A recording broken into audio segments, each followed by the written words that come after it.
Nepal videos post ചെയ്തപ്പോൾ ഒരുപാട് messages എന്നോട് വന്നു, എങ്ങനെയാണ് ട്രാവൽ ചെയ്തേ, ഏത് മോഡ് ഓഫ് ട്രാൻസ്പോർട്ട്, എങ്ങനെ അവിടെ എത്തിപ്പെട്ടേ, ഒരുപാട് ക്വസ്റ്റ്യൻസ് വരുന്നുണ്ട്. അപ്പോൾ അതിന് ഉത്തരവായിട്ടാട്ടോ വന്നേക്കണേ. കേരളത്തിൽ നിന്ന് നിങ്ങൾ ട്രാവൽ ചെയ്യുകയാണെങ്കിൽ നേരെ കാഠ്മണ്ഡുവിലായിരിക്കും ഫ്ലൈറ്റ് ഇറങ്ങുന്നത്. അവിടെ നിങ്ങൾക്ക് നിന്ന് 2-3 ദിവസം സ്പെൻഡ് ചെയ്തിട്ട് നിങ്ങൾക്ക് മനാങ് വില്ലേജിലേക്ക് ട്രാവൽ ചെയ്യാം കേട്ടോ.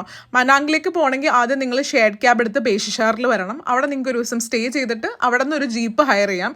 ഈ പോകുന്ന വഴി എന്ന് പറഞ്ഞാൽ നല്ല കട്ടയ്ക്കുള്ള വഴി, അതുകൊണ്ട് ജീപ്പായിരിക്കും കൂടുതലും പോകുന്നത്. അപ്പോൾ ജീപ്പ് നിങ്ങൾ ഹയർ ചെയ്തിട്ട് നിങ്ങൾക്ക് ബേഷിഷാറിൽ നിന്ന് മനാങ് വില്ലേജിലേക്ക് എത്താം. രാവിലെ ജീപ്പിൽ കയറി കഴിഞ്ഞാൽ രാത്രിയാവും എത്തുമ്പോൾ.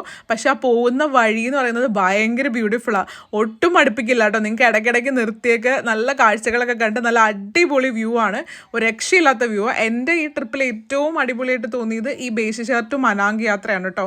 വഴിയിലൊക്കെ നിർത്തി ഞങ്ങൾ നല്ല അടിപൊളിയായിട്ട് എൻജോയ് ചെയ്താണ് പോയത്. മനോഹരമായൊരു കാഴ്ചയായിരുന്നു. അതേപോലെ ഇവിടെ ചെറിയ ചെറിയ കഫേകളൊക്കെ ഉണ്ടാവും പോകുന്ന വഴിക്ക്, നിങ്ങൾക്ക് ചായ കുടിക്കണമെങ്കിലോ സ്നാക്സ് കഴിക്കണമെങ്കിലോ. അതേപോലെ പോകുന്നതിന് മുന്നേ നാട്ടിൽ നിന്ന് തന്നെ നിങ്ങൾ അന്നപൂർണ്ണ എൻട്രി പാസ് എടുക്കണം കേട്ടോ. അപ്പോൾ ബൈ.